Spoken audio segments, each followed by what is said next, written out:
All right, and we are back. And ladies and gentlemen, it is an absolute honor to sit down with Dr. Tatum today. What is going on? Hello, hello. I'm very raw and just exposed lately, so everything's just gonna be like, well, the way it comes out, the way it is, it's gonna be the way it comes out. So, but here we are.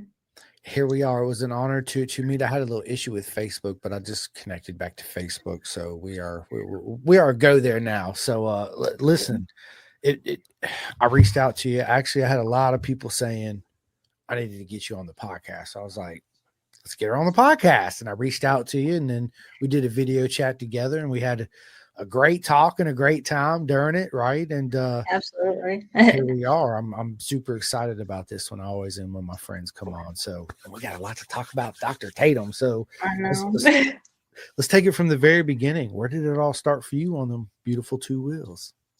Well, I think it's been in my blood. Honestly, I felt born into it. My dad was a motorcycle mechanic. My mom, she was raised around older brothers who had dirt bikes and stuff like that. And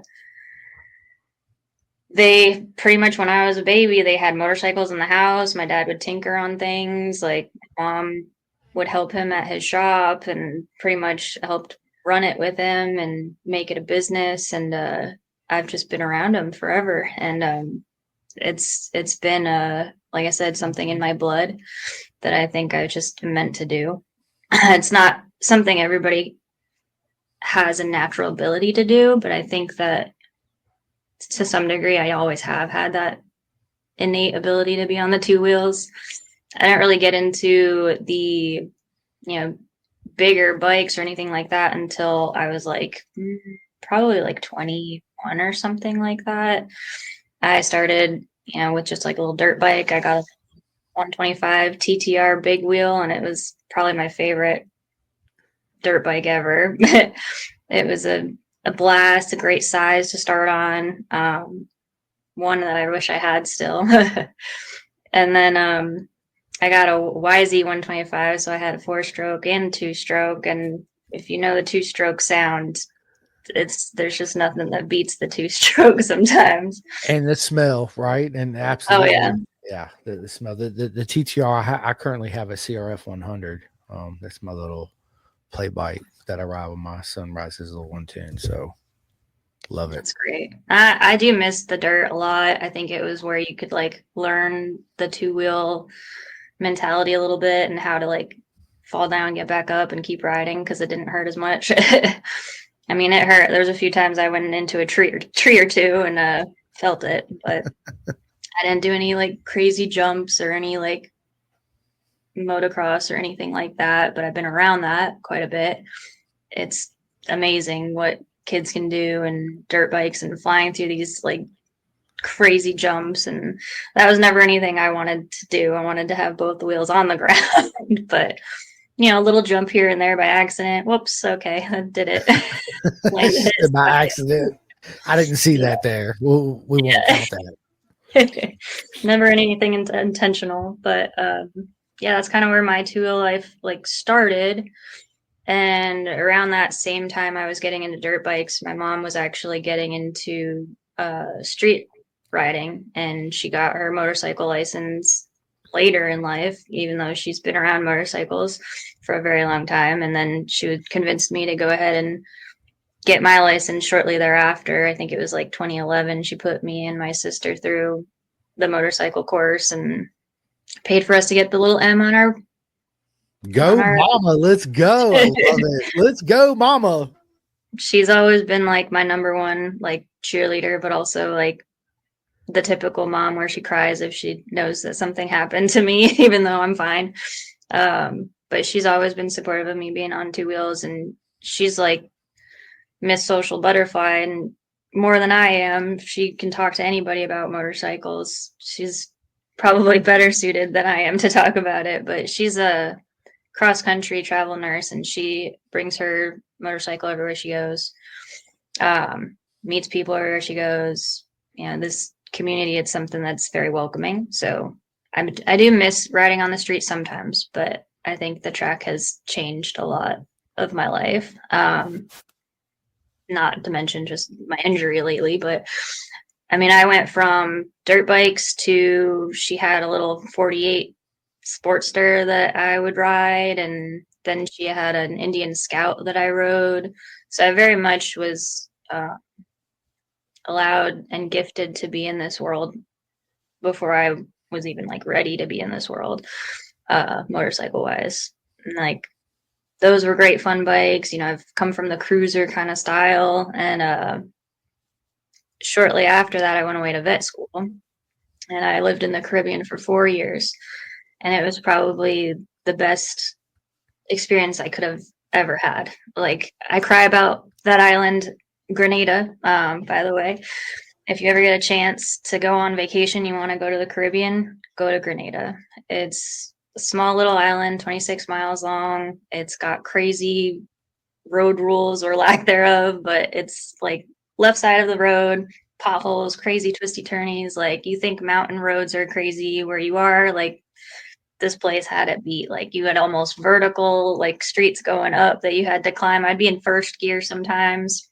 I had a 125 YBR, which is the street version of the TTR there, and that was the only way I got around ever. And I had a dog, and I popped a box on the back, and I put him in the back. He was my number one soul dog, and miss him every day. But that island was a big. It kind of got me into the approach on more defensive riding and just knowing ahead of time like what's going to happen. Like, you had to be well aware. You've got to have your head on a swivel in general when you're on the road, but in Grenada you're on the left side of the road, totally different rules. You don't know what's coming around that other corner. There was one time I was on my way to school, and it was around this left side turn, and here comes a car right in front of me. Like, they were passing somebody blindly around this curve, and I had to hit my brakes, and I went over the handlebars, fishtailed a little bit, went over the handlebars, and all I came out with was road rash. And I'm very lucky that it was only road rash. But, you know, that was probably my first like big street crash, like on pavement and whatnot. And of course, I had to be in a different country. I don't have any scars or anything, luckily. Like, I got pretty messed up from it, but it all went away and healed. And but yeah, that island really contributed a lot to my motorcycle knowledge, my ability to be comfortable on two wheels, like that. 4 years in totally different country, riding on a motorcycle with that's all you got. I love it. It was awesome. Um, if you ever do get a chance, though, go to Grenada. It's not as popular as Jamaica or the Bahamas or anything like that. It's not huge, but that's why it's amazing. It's a small knit community, like super welcoming. The culture there is just easy and relaxed. I still have people I talk to very regularly about the island, about coming back. I've put off and off and off going back to visit. It's been 5, almost 6 years now that I've not been on the island, and I mean, it's part of me. You know, I lived there for 4 years, and it's 100% a part of me. And I brand my track bikes with their Grenadian flag. I, you know, brand my suit with their flag. I, you know, just because they're a part of me, you know. And when I came back, one of the first things I did was buy a motorcycle. I was like, I need to have one. I had a little car, but I ended up getting this. I think it was a little Suzuki Cruiser. I want to say it was an S40. It was a cute little thing. Perfect. I think a husband and wife had owned it, and they had like their garage all made out like a showroom, so they took really good care of it. Moved myself to Tennessee and found all sorts of avenues to get into motorcycles, and I started just going off on my own, riding the mountains around here. And if you're from East Tennessee or know the area, the Dragon, all of those, you know, big mountain roads, like I've done them. My dog actually went to the Dragon with me, and he pulled this every time we went around the turns, one way then the other. And he was just easy about it. Never once scared, never once tried to jump out. Like, he was just the perfect little road buddy. But I took him everywhere I could. I rode everywhere I could. I would be off by myself, just adventuring, finding like low key roads to ride on. And, I thought I was a great rider then. And I was wrong. Looking back at, how I rode and how the tracks changed how I ride has definitely turned some lights on. And anybody who's never done a track day, I think, should, even if you're only riding cruisers. Um, it changed how I rode when I got off the track, for sure. But yeah, I started just riding around the mountains, stopping, meeting people. I ended up meeting people and staying friends with them for a long time. One of my tattoo artists, he's one of my good motorcycle friends, and we still talk to this day about riding. And he's like, if you ever sell that Dyna, which I now have because I'm a Dyna bro. But yeah, he's like, if you ever sell it, just let me know. But I became pretty close recently to almost selling it. I really did. But I got into the track only because of my mom, actually. Again, let's go, mom. She knew I was going through some things. I had just recently graduated vet school. Um, I needed a different outlet. I needed to get away, and she has so many people that she's met along the road in her travels that she would reach out. People are more than happy to tell people about this motorcycle opportunity, that motorcycle, this gig, that gig, whatever it is.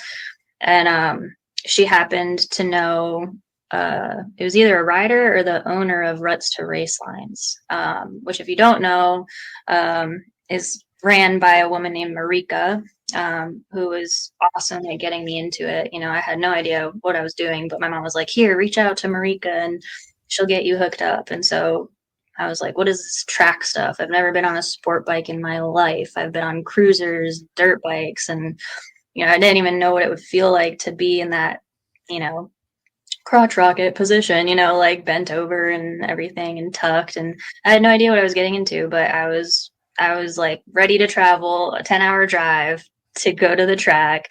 NC Bike was the first track I ever went to, which is in northeastern North Carolina. But yeah, so Reds to Race Lines was my entry organization, and they were, life changing. I'm telling you, life changing. The first time I ever went, I met some of the best coaches. They really saw a passion, a spark, and that's something that, as a coach myself, I look at, in our customers, and I see every time I coach, and it's something that you get as a reward for being a coach. You get to see those sparks, those moments of light bulbs, those moments of this is what I want to do. I got there. I had obviously a helmet. I had no suit, no gauntlet gloves, no high above the ankle boots. So I reached out to their Facebook page a couple weeks ahead of time, and some women were more than happy to give me their old pair of boots, their old pair of gloves, and then I rented a bike and a suit from, I don't know if you're familiar with Ryan Snooks, but Ryan and his wife, they own Ready to Ride, which is, they were working very closely with Reds to Race Line. I think they still do, but they did a lot of rentals at the time. I don't know if they're still doing that, but they rented me the bike. Ryan took great care of me. He gassed my bike up every time I came off. It was I had a little pit crew. It was kind of, he's so used to that, being in, Moto America and sponsoring kids in Moto America and everything. So, he's very used to having that kind of pit mentality of helping them get to the next session, things like that. So I just got really, really lucky in who I got to meet and who really got me into it. And his wife, Amy Jo, we still reach out to each other every once in a while, and they got 3 babies now, and I just am forever grateful that I met them, because I had the best time, the best time ever. I did the 2-day event instead of just 1 day. I drove all the way out there, and ended up having some of the best coaches, like I said. John Huff, he was probably one of the biggest influences to my ability to get better. Um, he saw me out there, and I have pictures of probably every newcomer to the track where they're just like straight up and down and upright and going through a turn, and I'm not even, it's just me and the bike leaning together, and no body position. And I think there was one time we came back to our little classroom, and he had his bike outside on stands, and he was like, get on the bike, move your ass. And like, he literally was like, you have to move your ass, like literally. And so he got me from like straight up and down that morning to the afternoon being almost to the same body position I'm at right now. I mean, nowhere close, but from pictures, it seems that way. So he was a big, like, he really took it, grabbed it, showed me the way, and let me spread my wings and go. Had a few other coaches over there. Omar was a big one who really helped me, and then later on he helped my boyfriend out quite a bit when I got him into it. And then this guy named Robbie, I take a lot of what Robbie did with his body as he was coaching on track. He would do the whole like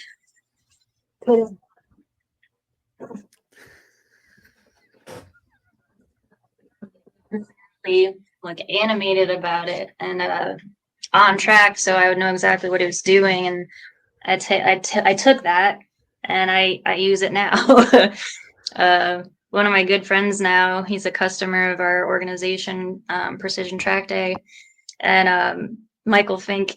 I was leading him around one day, and I did that, and I was like, sometimes I'll like, my butt's over there, things like that, and he was like, "What were you trying to tell me? Kiss my ass?" I'm like, I know you're faster. Like he's a jokester.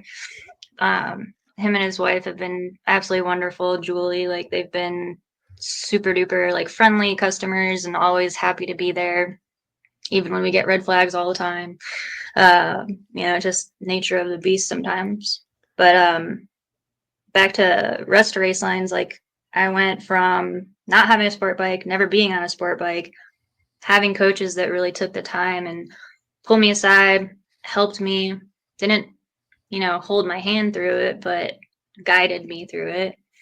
And it was amazing. I went back to the hotel room at the end of that weekend and bawled my little eyes out because I was so happy. I was like, I can't believe I just did that.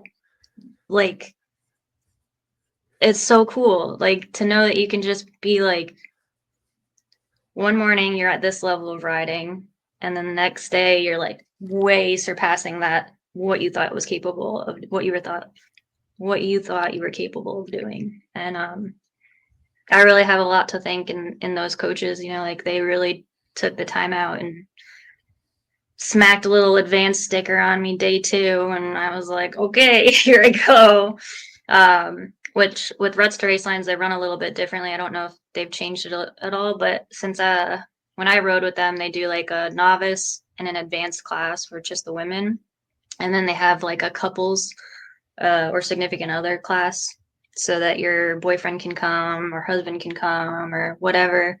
But they're very women focused because it can be really intimidating when you're a female in this community. I mean, we're growing as part of the community 100%, and not just out there on the streets, but also in the track organizations. Being surrounded by women with the same passion was a great opportunity for me to feel lifted up and supported in a totally different way. And I even mention when I'm coaching other people, and if they bring their wife or girlfriend along, like I mentioned my friend Michael Fink and his wife Julie, like I've mentioned Ruts to Race Lines before because, if you're not ready for this yet, like maybe getting into, because they do dirt and street. So like they would maybe be a little bit easier to get your foot in the door with and feel a little bit more open and welcome. But we do our very best to welcome every person in our organization. Like our women's portion of who comes as a customer has grown tremendously since I started coaching with precision. And not because of me, but I think just it's starting to become more of a known outlet for people that like two wheels. And the track is 100% the place to be. Like, and I always recommend, if you can, to do 2 days in a row. Having one day under your belt and that's it, you get to the end of the day and you're like, all right, I'm warmed up. And it sucks when you have to be like, oh, that's it. So the next day you get to kind of like see the track a whole new way. You're like, all right, I learned that turn. I can brake here and accelerate here and all that good stuff. So it's well worth it to do 2 days in a row, 100%.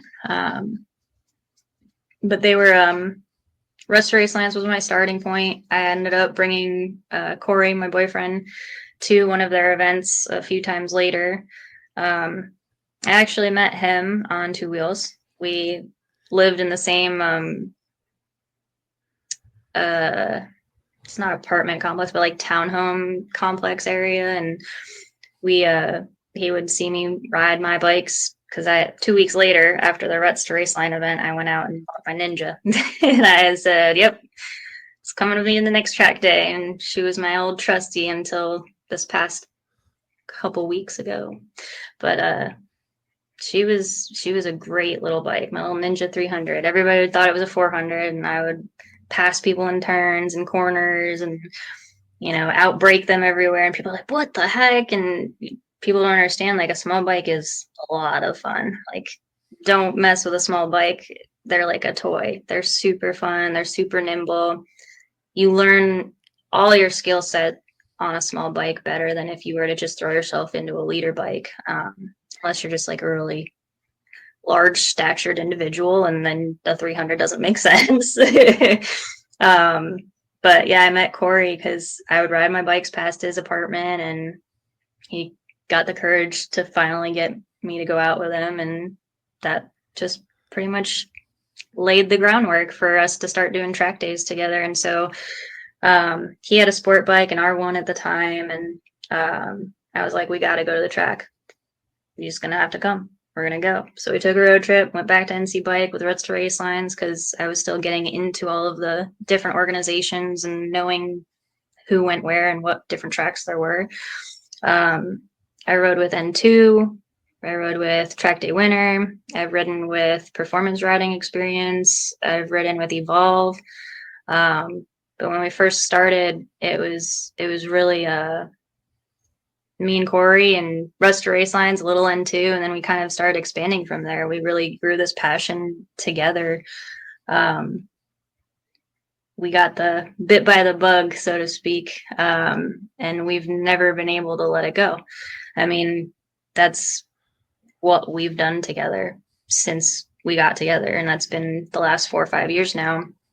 And he really supported me in like getting into the track experience, and then he took off on his own and started excelling with his own skill, and now we're both coaches with precision, and it's really wonderful, like full circle kind of deal where we got to learn from really great riders, really great coaches, and then we can give back to the community and be coaches ourselves for other individuals that are really starting to get into it. And that's something as we've kind of grown together, it's been the typical growth of, this is what my friend Matt would say. He said this to me recently.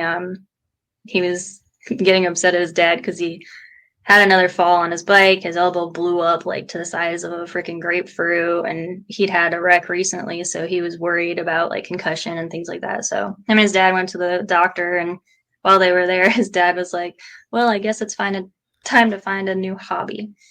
And Matt Edmondson was like, it's not a hobby, it's a lifestyle. Don't make me slap you, Dad. And so, like, it's true. It's something like once you get into and you get bit by that bug, you can't stop. It's like continued growth, not just your skill level and your riding abilities and what bikes you've ridden, but it's, everything that goes with it. You have to have more seat time, you have to have more tools, you have to have the storage. Corey and I started with the typical truck and a U-Haul trailer, and we stayed in a hotel nearby, and you can't do that every single weekend because you start to lose even more money than you already will. But we graduated like slowly into the enclosed trailer and just a tent trackside. And then we got a small toy hauler, and then we got our fifth wheel, which we have now. And it's just been an ever growing experience, not just because you keep needing more things to fix your bike or have spare parts. The whole pay it forward thing is true there too. If somebody else breaks down or their clutch lever breaks or something breaks on their bike, so many people are more than happy to give the spare part, not even charge somebody money for it because, oh, it's just laying in this box I've had in my toy hauler. So there's been times where people have needed something and Corey's had the part, or we know somebody that might have the part. So we definitely we overpack. We probably don't overpack like some people, but we definitely overpack for sure. Not enough clothes, but too many tools or too many parts, and not enough weather specific clothing. Now I'm the one that overpacks there. I'm like cold, hot, I gotta have the winter to the summer wardrobe all in a drawer just in case I get cold. Because I do get cold easy, and Corey, he can just run around all day like it's nothing, and he's just a heater. But yeah, I mean, it's been a crazy turn of events from never being to a track day, but being around motorcycles, loving motorcycles, having that totally different experience, to being invited to coach for Precision. Like that was one of the biggest like compliments I could have ever gotten. Like never thought I would be able to like coach people on a bike. Never liked to speak in public. I'm the most social, antisocial person you'll ever meet. Even like right now, like I'm very nervous for like whoever's watching and listening to whatever it is I have to say, because I'm not the best at talking to people sometimes, and especially right now.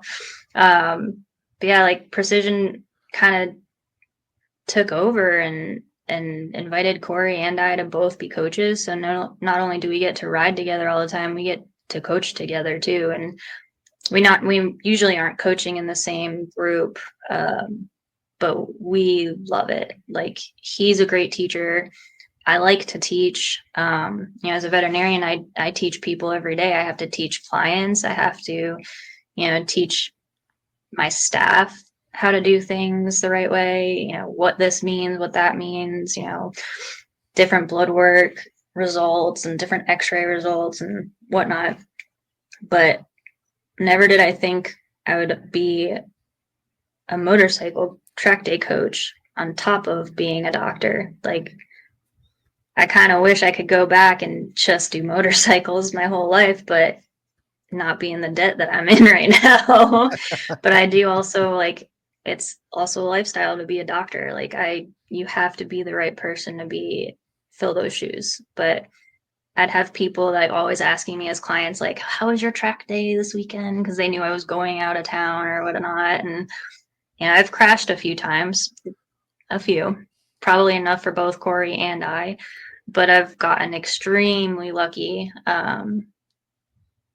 with the outcomes.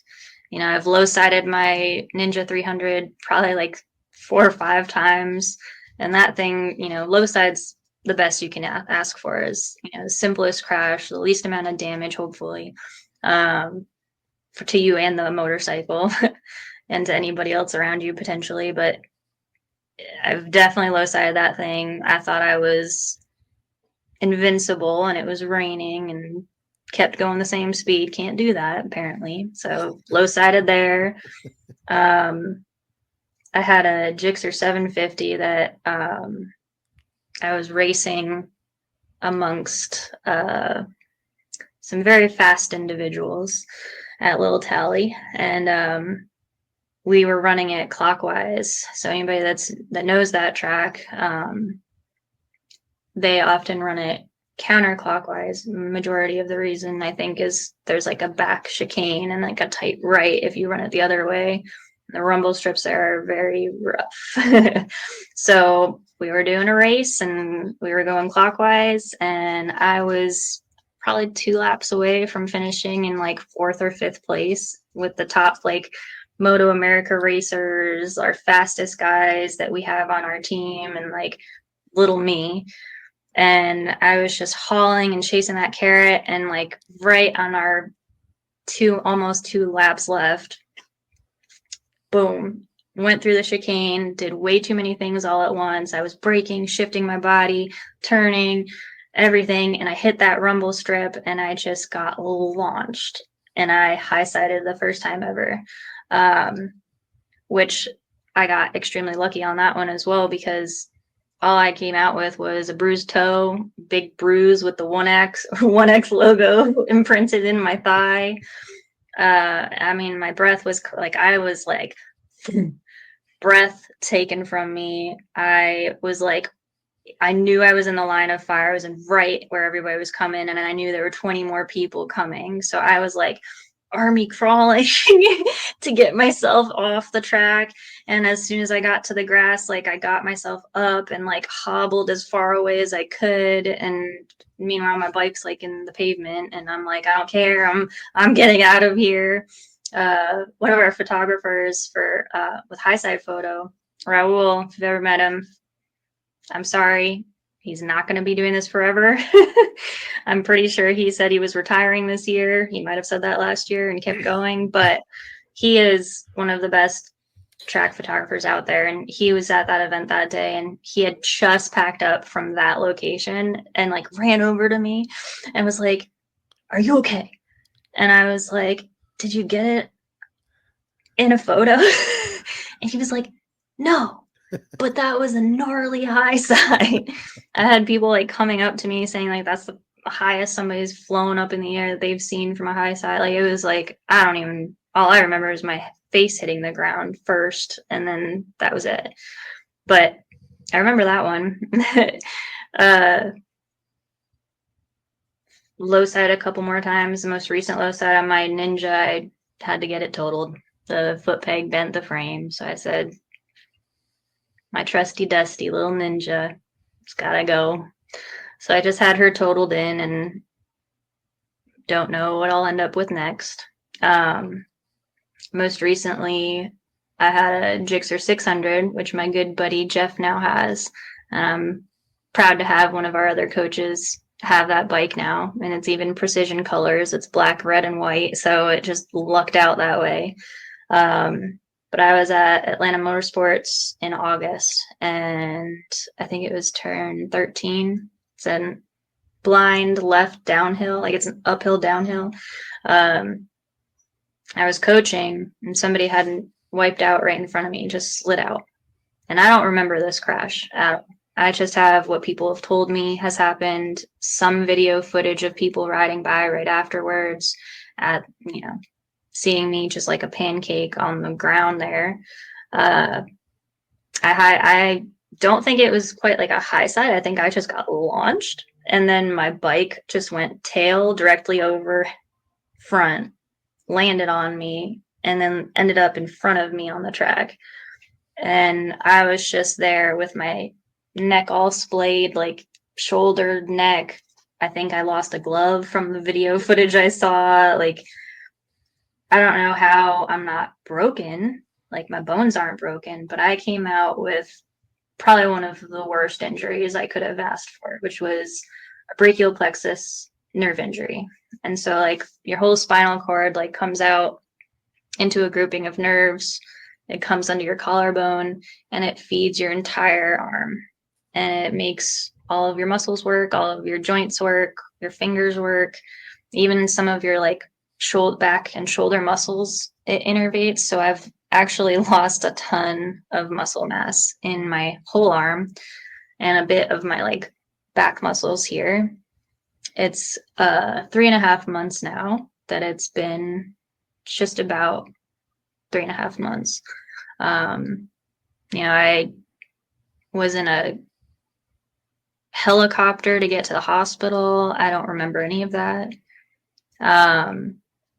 I don't remember the ER, but apparently I was asking questions over and over and over again, which is your typical concussed syndrome. I had the doctors telling Corey, who was probably ghostly white at the time, but I don't remember. He can't keep showing me this or that or telling me this or that because I asked 20 times already. And I was in that hospital in Georgia for 4 days in their trauma care, and they, took the best care of me they could and sent me on my way, recommended I go see a neurologist and follow up with physical therapy. And I had no idea, like, really the state I was in. No idea. My whole arm, couldn't move it.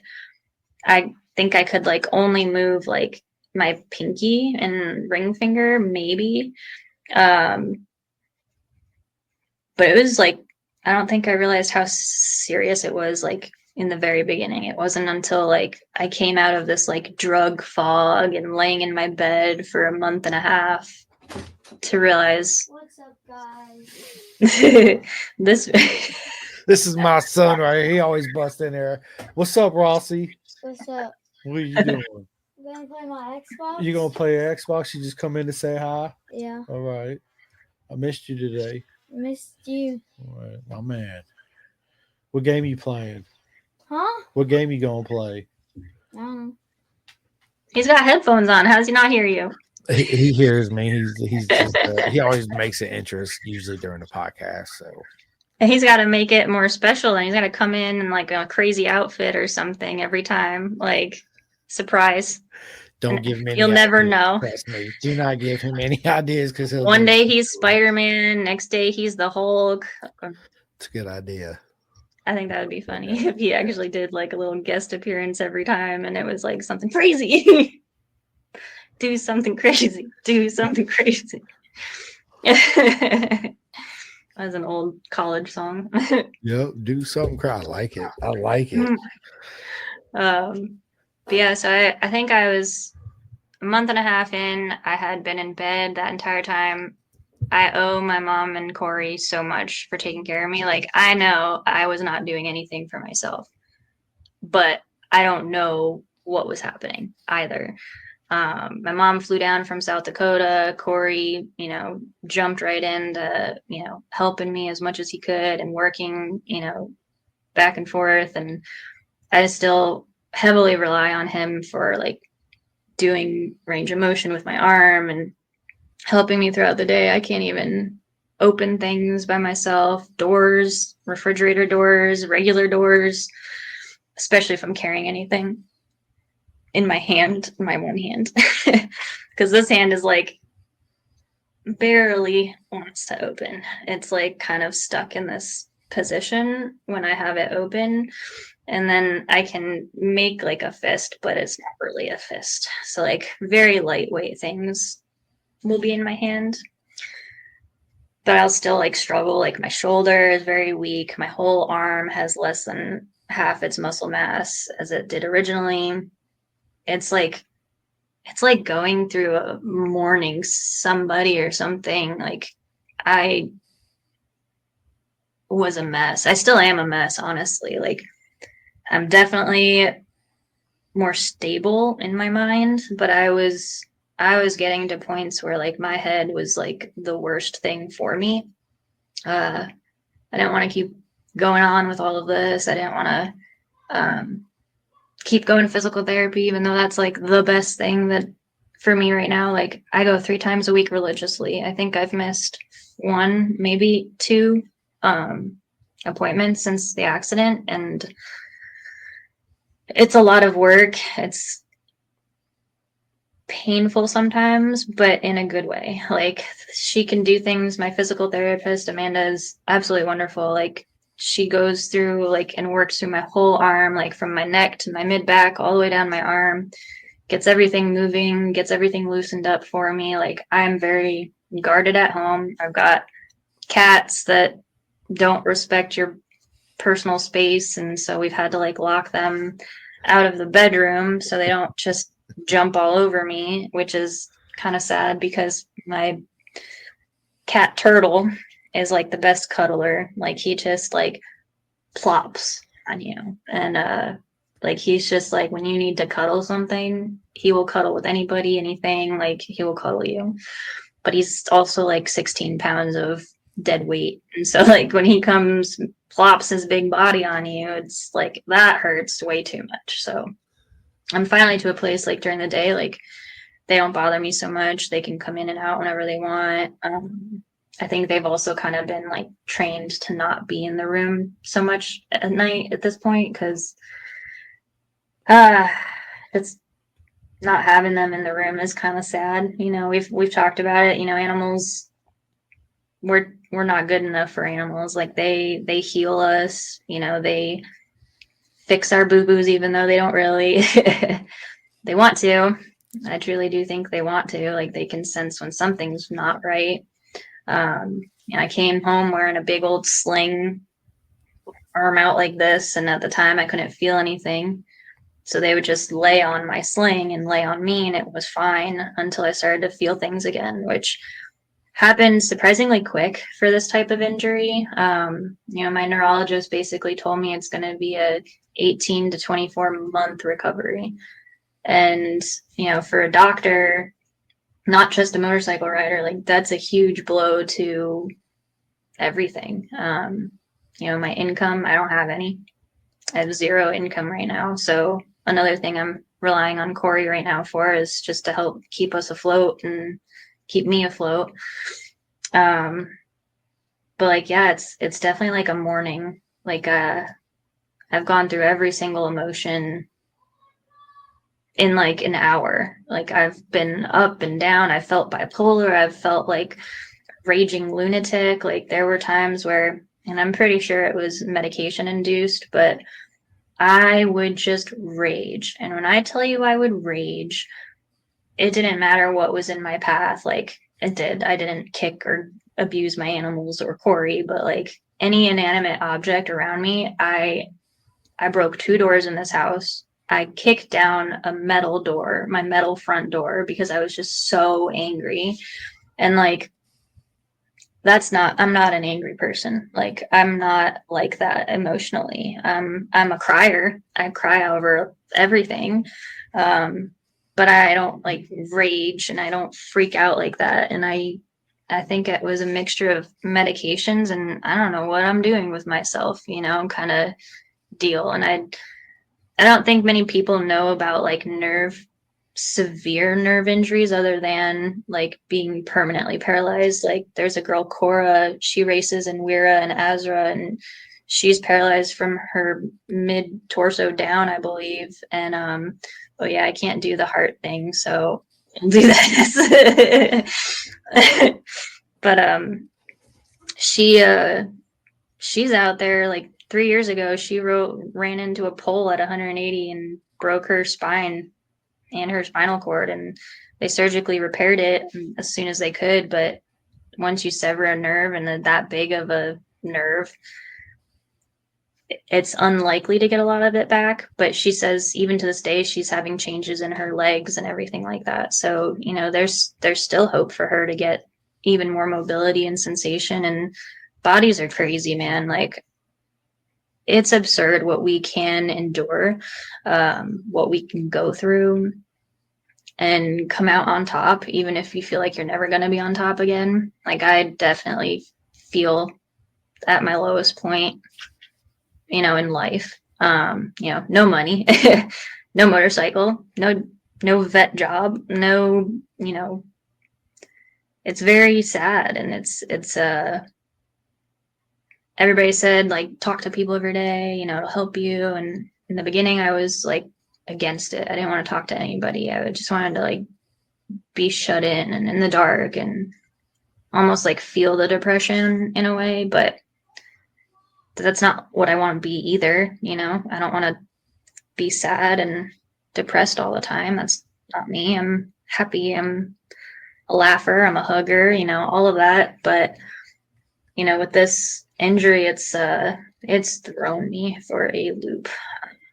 But like I said, you know, 2 months in, I was starting to move my arm already after it being dead, completely dead.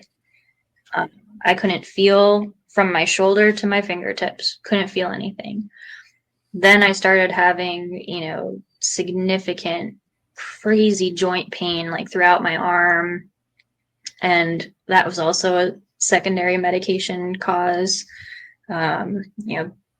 They put me on like a whole pharmacy of things. And I've been purposefully taking myself off of medications because it's messed with me like so much. Like my rage fits. I mean, there's a couple times like I'll kind of feel like that road rage of my eyes want to pinpoint in and I just want to like go rage on somebody or whatever. Like we were at Walmart the other day and I was in the drivable little buggy because I can't walk for very long periods of time. I get so fatigued and my arm hurts, my shoulder hurts.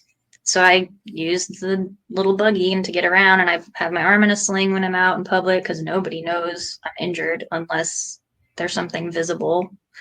So sling is how I avoid contact with people. But man, like people these days are just so like in their own zone and they don't care about other people that like I'll be out in public and I'll be following Corey behind with the little buggy cart and drivable cart, and people will just like blast right past us, with their cart cut in between us and like be in the smack dab middle of the aisle with their thing like halfway cocked to the side, and just be like, even if I was walking like a normal person, that's so rude. Like we just have to be aware of people, and a lot of me just didn't want to go back to my regular life of being a helper, a teacher, and all of that. But like I've also come over that hurdle a little bit. I know my brain will probably like rethink that one a little bit, but at the end of the day, like I'm a motorcycle rider, I'm a doctor, I teach for a living. I teach because it's my passion. I teach because it's a lifestyle. I ride because it's a lifestyle.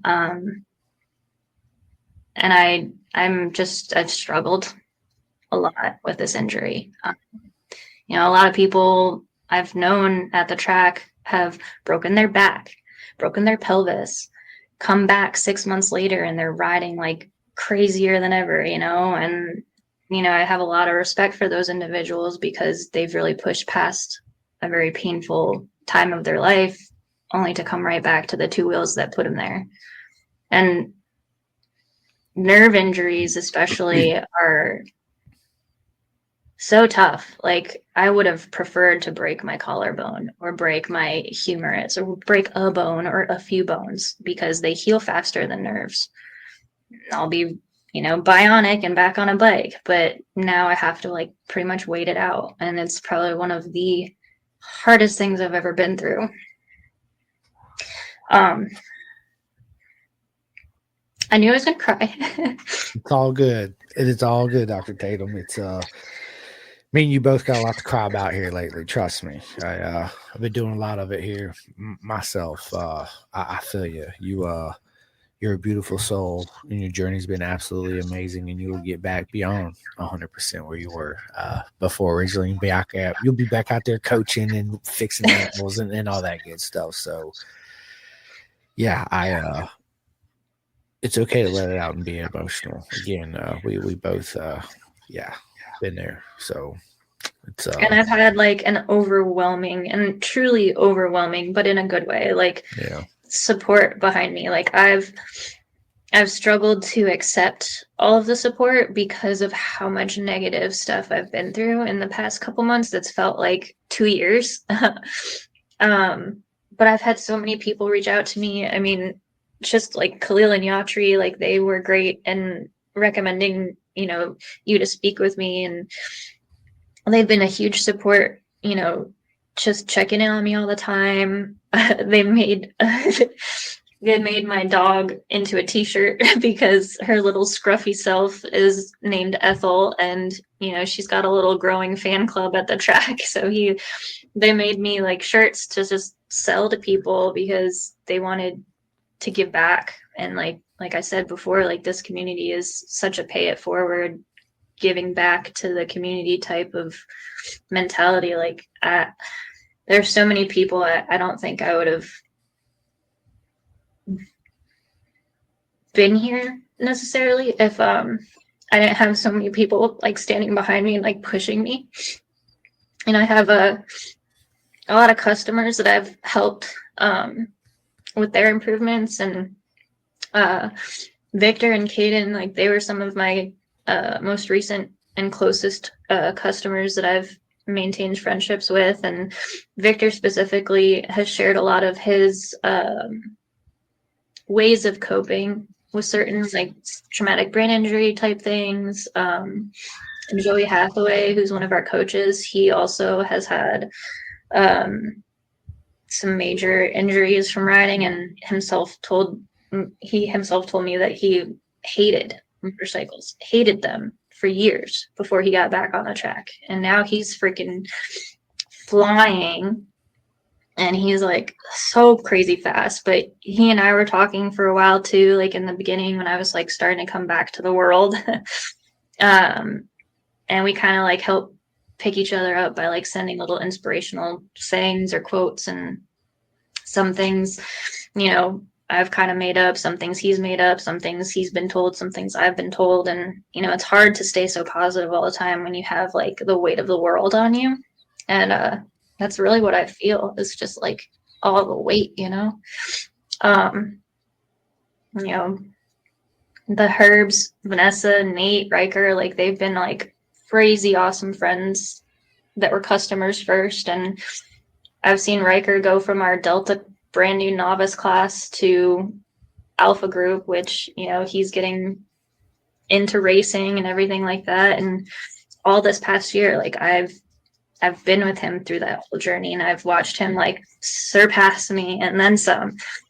And you know, he's a young kid and he's got lots of things going for him. His parents, Nate and Vanessa, they've just been such like a sounding board for me.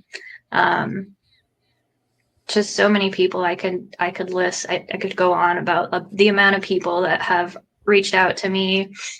My Jeff and Keith, Jeff was one of my, I think he's 70, and he's going to correct me later because he'll probably listen, but he's 70 something, I want to say. And he's out there riding and loving it. Like, he's also an adrenaline junkie because he does, you know, the wakeboarding, wake surfing and stuff, you know, and when he's not on the bike, he's doing other crazy sports. And you're not too young to go to the track, like, at all. Like, I've had people, like, one of our coaches, Dooley, like, he's just a maniac. Like, he will just blow past you like you're standing still, and you're like, I thought I was going fast.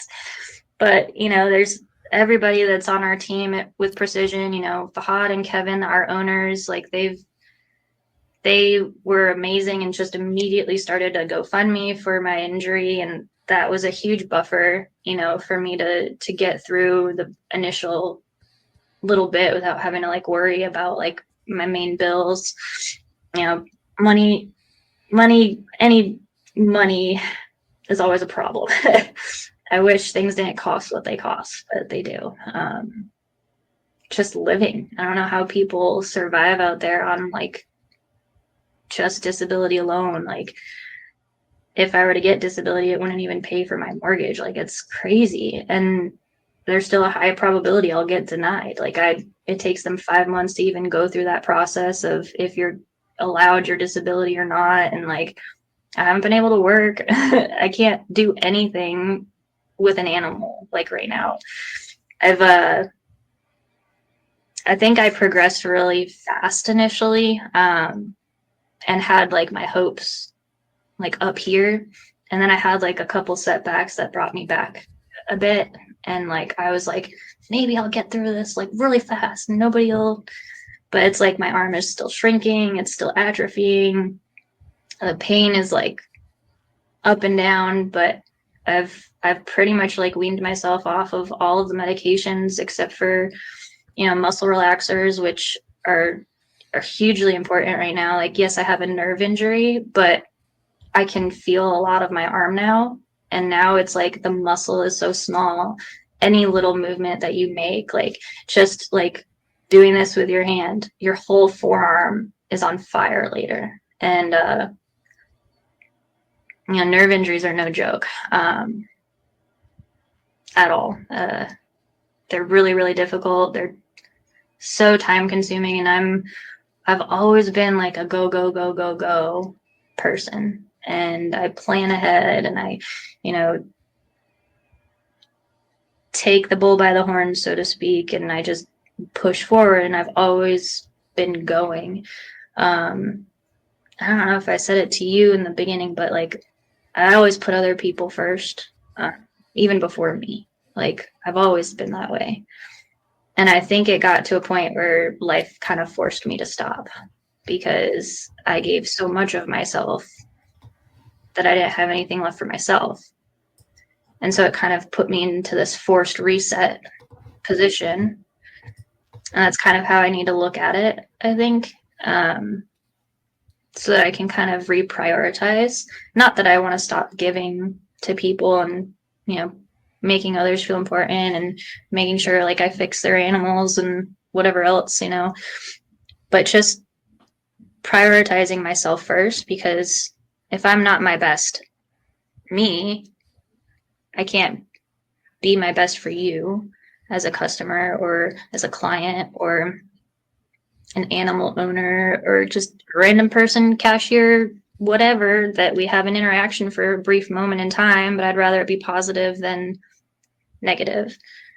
And like I really want to just kind of cut out the like shit talking and being so negative about people, even though I kind of started with that. Like I really was like, I can't believe people are so rude out there, but like it's true, yes, but also what are you going to do about it? You can't make them change. You can't say something and all of a sudden they're going to be nice to you or less rude or whatever the case. Like you just got to shrug it off and move on and live your life and not really think about what those people are doing. That was a dumb merge. You should have accelerated instead of, whatever, road rage and stuff like that.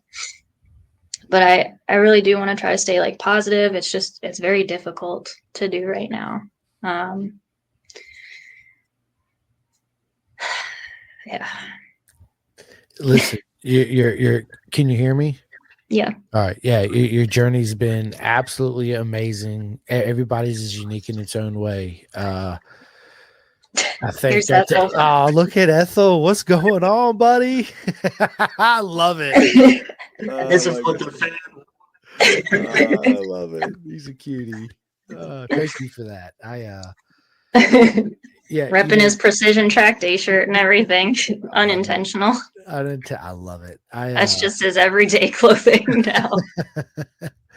That's awesome. That's something I need to get my dog Fiona. We got a puppy I got for Rossi last year for Christmas. She was 12 weeks old when we got her, so she's over a year now, obviously. But I want to start getting her like little doggy sweaters and stuff too. So is she a small or like is she a?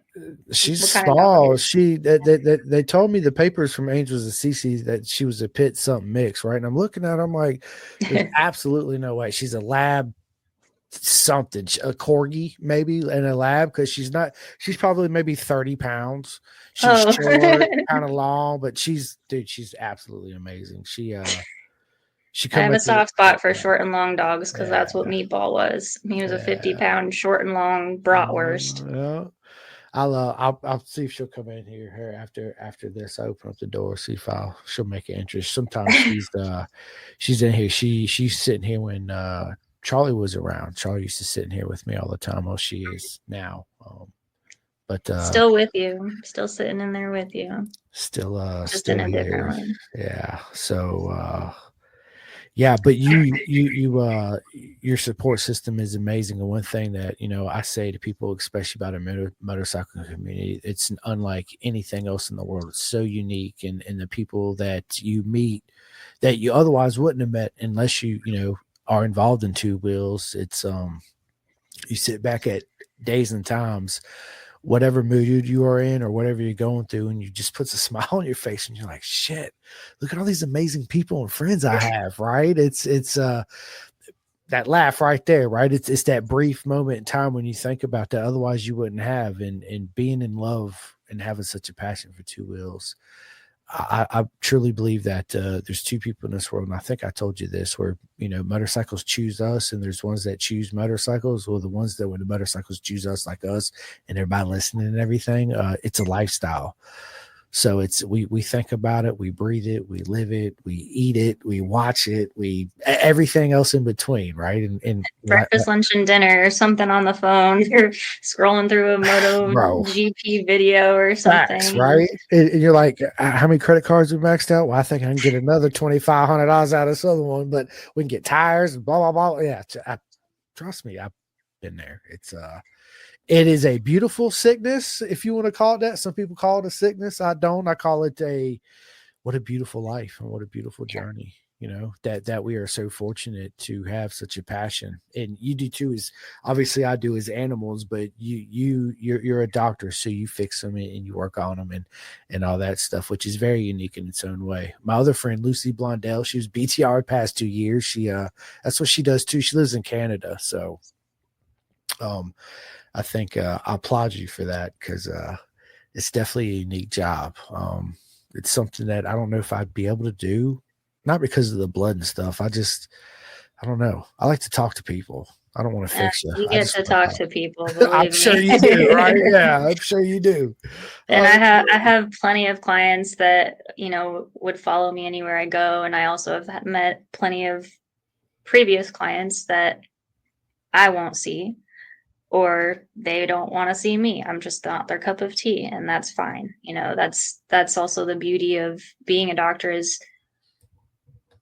or being a client for a doctor, is you don't have to go to that doctor. You can choose somebody else. You can choose to go somewhere else, or I can choose not to see you because you just treated my staff like crap. So that's not welcome here, type thing. But the veterinary community, you know, we're not paid like nurses and human doctors. The animal nurse is paid like less than what you would make at Burger King probably. And I, you know, tried to make a difference in that. I managed a hospital for 2.5 years, and I did improve, you know, the conditions there, and it affected my life in a negative way eventually, because it wasn't mine. And I had somebody over me that thought they knew best. And so I just couldn't be part of that anymore. And then I started doing relief work and going to different hospitals, so you don't have to deal with the politics. You can just be your doctor self. And I've had people follow me to different locations just because they want that same person. I had people that I met, their cat had FIV, which is feline HIV. And their doctor told them there was nothing they could do. It was 2 years old. It had horrible dental condition because of the virus, and it wouldn't eat. So it kept losing weight, kept getting sick. And I was like, you can just take all the teeth out, which is very true that you can do. And that doctor said that he wouldn't do that. So I asked him, if they came to me somewhere else, can I do it? They had no problem with me doing it. That cat is still alive today. They sent me updates like months later of her like fat again, like living her happy gummy self. And like, that's the reward I get for being a doctor, right? Is seeing the success of a treatment that you've chosen, or surgery that you've done, or lives you've saved just because of those things. You know, it's very hard for me to like not be doing that right now. But I also think I'd truly, life told me I needed a break. I never took a break in between schools. Like some kids take a year off or whatever it is. Maybe they don't know what they're going to do, or, you know, between high school and college, or between their undergrad and graduate school or whatever. But I've just been like going and like going and going for years now. And like I needed to reach that goal of being a doctor. Like that was my only drive. Like I wanted to be a doctor. I knew I was going to be a doctor. I never made the grades for it. Like in my undergrad, like I always had a job, so I couldn't just focus on studying, but the passion, the drive, like the hands-on was all there. And like the knowledge is there too. It's just learned a different way. And I don't necessarily test well, and like especially if it's not something meaningful like biochemistry. I'm not using biochemistry on my day-to-day life, but I had to take that thing 4 times to pass it. I got into vet school because I applied to your not so typical stateside schools. You got to try outside of the US something that's still accredited. You don't have to jump through hoops to come back to the States to be a doctor. You can just be a doctor because they have the same expectations and the same level of education and testing standards and everything. So, yeah, I went to the Caribbean. I don't regret it. I think I would have regretted being in the States and taking the 4 years of school here and not expanding my horizon and being in a totally different lifestyle, like culture, everything. Yeah, everything was so different, and it grounds you better. It makes you realize like what's really out there, and you don't have to think so close-mindedly in what's just in your adjacent vicinity. And some people don't like to travel, and that's okay. But I need to experience things in life in order to be wise and grow. And traveling is huge in your ability to take things in, process them, and not overreact or not underreact, or realize that it's not just something set in stone. Like life can exist elsewhere in a different way and in an easier way. I very much missed the island life. It was so relaxing. The water like cured everything. Like I wish I could be in the salt water right now so badly. Like just fix my arm, please. But yeah, it's been a journey, and I love what I do, both on 2 wheels and in the office, so to speak. I literally had plans to start my own business the weekend after my big accident, and I had to cancel all of those plans for now. I don't know if I'll ever get there again. I might just always work for somebody or do relief forever, or I've been very like stressed out about not having an income, and so I've been looking at different opportunities, and teaching crossed my mind, but that's a whole different kind of stamina I don't have, like, and won't have for quite some time. Like I can barely make it a couple hours just standing or walking, and even sitting. Like sometimes I have to be just straight laid down. Like I have to lay down and I won't be able to do that like when I go into the clinic or something, or the hospital. I can't. It's always fast paced. People are so, need now, and fix my animal now. And I've been waiting 20 minutes. Oh God, but human doctors, you wait and you wait and you wait. And there is no bitching about it. So like, I was always on the move. I was always rushing to do stuff, and slowing down has been one of the hardest things for me to do through this whole process. I guarantee. And the lifestyle in the Caribbean is slower, but this is a different type of slow. This is like a full stop. You're not doing your regular life right now. You're on vacation from life from vacation. Like, I wish it was in Grenada. I do. I'd probably be better already. But, one of my local friends down there, we call him Froggy because he's a island tour guide. So he has his own boat. He recently just built his own boat, which they still do there. They build them with wood and planks, and make them watertight, and from nothing to something. And he's hopping little islands down there, and he gives people tours, and he's always checking in on me too. And he's like, when you come back down here, we'll make sure you have a good time. Like, it's just I miss that island so much. I keep talking about it. You do. Absolutely. You do. Well, you have to go back. That's all it is too. Yeah. You got to go back. real quick, when you talked about taking all the cat's teeth out, I started to laugh. Yeah. The picture popped up in my head of a cat with human dentures in its mouth. And I was like, oh my God, you got to be kidding me right now. That is amazing. I want my cat's teeth taken out just to get those in and say, hey, check my cat out, right? Oh, that's hilarious. They actually do really well, like without any teeth. They've got all sorts of conditions that can just ruin the structure of their oral cavity and just eat away at their bones. So taking out the teeth fixes it. Like you just have little gummy, like hard palate. She said a little gummy palate.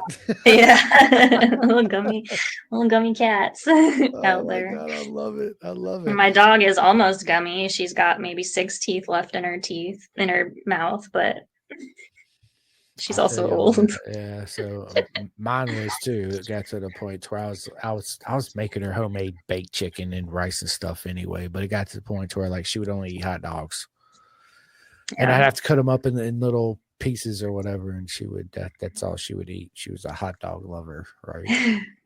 So that's one of the things, like when their appetite goes, like something's wrong. Like when your pet who normally would house anything down stops eating, starts to shut down. Like I had my dog Meatball. I cry over him every day. I diagnosed him with cancer in year and a half ago, and little over a year and a half, because I had to put him to sleep in November. So it's been a year in November, and he was my ride or die. He came from Grenada. He was a 5-week-old little street pup that didn't have a thing, and so I took him, and he was with me ever since. He taught himself everything: how to sit, how to paw and other paw, and ride on the motorcycle. It was like I didn't have to train him. He was always potty trained. Like he was just the best, which is not typical. What they call the stray dogs down there is called pot hounds, and because they drink out of the potholes, that's what they made up. But anyway, he was not a typical pot hound. Like the pot hounds down there are like 35 to 45 pounds, tall and lanky, sleek, tight coat, and he was like this hefty 3-inch legger that like he turned into a German Shepherd markings and Basset Hound body, but with these little flips. And I think some of the coaches with Precision have met him. Like John McGlone, I think, met him. But he was one of those, like, he was the best track pup. He was the best everything. Like he could read a room. He could read a person. He could know that animal doesn't like you, that animal doesn't like you, that person doesn't like you, that person loves you. Like he would be gentle with babies. Like he wouldn't jump up on anybody. Like he was gentle with elderly people. Like he would just know how to behave the right way. And I've got like 2 tattoos of him now, and one was before his last bit, one was after, as more of a memorial. Yep. And like, I wanted to mention Sage tailoring. My dude Grover, let's go. I believe in like what energy you put out, you get back, and my brain is so not what it used to be, but when you make something happen, like you I forget the term it's called, you're Pay it you're forward. putting not like that, like shoot, I don't know why I can't think of this fucking word. This is my life now though. Like I literally will be mid-sentence and I can't think of theater or something, like a word. Now, like when you're like, you dream it, you think it, and you make it happen, and it comes to fruition. Yeah. Positive Like energy. whatever. Speak about it. Yeah. Yeah. So like I literally manifest. Thank you. Thank you. Corey from the kitchen. Thanks, Corey. I believe in manifestation in a atypical way. Like you can't just think it and it's going to happen. You can think about it, hope about it, wish about it, whatever it is. But the moment it presents the opportunity to you, you have to act on it to make it happen. You can't just, here is your arm back, you know? And so literally I was in the shower. It was at our November 1st and 2nd event at Atlanta Motorsports back at the crash site. And I was just like, I need to get back to the track. I need to be present, even though I can't ride. I got to see a lot of my customers and my team again, and just like be in that environment. But like that, the Friday we left, I took a shower and I thought, man, wouldn't it be cool if I could find a leather worker that could rework my suit into something different, like just a jacket or like whatever you can make out of whatever's left, because it was cut off of me, right, from wrist all the way up my legs. They're all cut. Nothing's fixing that suit. And it's got, you know, the Grenadian flag on it, my, you know, veterinary symbol on it, Meatball's face on it, all these different like meaningful customized items that are otherwise trash. And so I was like, man, I really wonder if I can find somebody that could like just rework it. Just a random thought. We show up to AMP, and like for once we were like the first coaches there and like got to set up, and like we're always struggling to like get there on time and make it to early tech and stuff like that. But dude walks by, tall black guy, asking where to, you know, he's a vendor, and where he should set up, and we pointed him in the right direction. Like we weren't wearing any precision gear or anything like that yet, but I think he kind of got the gist that we were part of Precision. And we found out he was Grover, which I also associate that with Grover from, you know, Sesame Street, you know, the little blue guy. And I loved Grover. I had a Grover doll. So like there was no way I was going to forget this guy's name. And he told us that he was with Sage Tailoring, and I was like, so like I was like, I literally have to come talk to you tomorrow. So like Saturday after like tech and everybody gets going with their sessions, I start like walking around, and I end up at the Sage Tailoring tent, and apparently, you know, they do all like a lot of trackside corrections to leathers, and they do things for Moto America guys and their suits and leathers, gear in general. You know, they were like, we can fix anything that needs a stitch. You know, they're very, very confident in what they do because they have quality product. You know, they have the skill that's required. You know, we put our lives inside these suits, literally, and trust that they're going to protect us. And mine did a great job, aside from, you know, physical blow, but, you know, that's unrelated. And so I told them about Meatball. I told them about my injury. I told them about my suit. And I asked if they would be able to make a jacket out of it. And they, his wife, Kim. Yeah, I'm pretty sure. Yeah. I was thinking about it too. I was like, what is her I name? think should it's know Kim. that. I think it is. And I have also really wanted to learn like American Sign Language for various reasons, but Kim can't hear. So she can read lips really well. And I didn't realize until I walked by a separate time, maybe, and it was just her, and I asked if I could pet their dog, and I didn't quite understand her, so I moved around closer, asked again, and realized, oh, she is deaf, so she wasn't able to verbally communicate yes to me, but I kind of just opened that door to like understand why I couldn't understand her. And it was just like mind-blowing. I've literally wanted to learn American Sign Language, and I've wanted to have a new jacket made out of the scraps from my suit, and they said they would do it. And that they had also a connection in Knoxville, where I live, that there's an interpreter they know that could maybe get me into the avenue of learning sign language. You know, I've had 100% deaf clients as a veterinarian bring their pets to me, and I've not been able to communicate with them other than texting back and forth like on the phone right in front of us because they can't hear, or I don't know sign language or what have you. So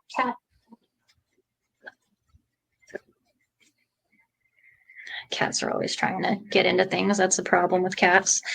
But yeah, Grover and Kim, like I literally cried and hugged them, like, because they took something, an idea of mine, and were 100% eager to help and eager to be part of that recreation of a memory, something that I want to turn around and make it positive. But also, like, it's a custom suit that I had all these little memories on, and now they're gonna do it for me. And I cried to them. Like I couldn't process everything that they did for me that day. Like I just went up to them later and I was like, you have no idea how much it means to me that you're willing to even take on this project. Like, you don't have to.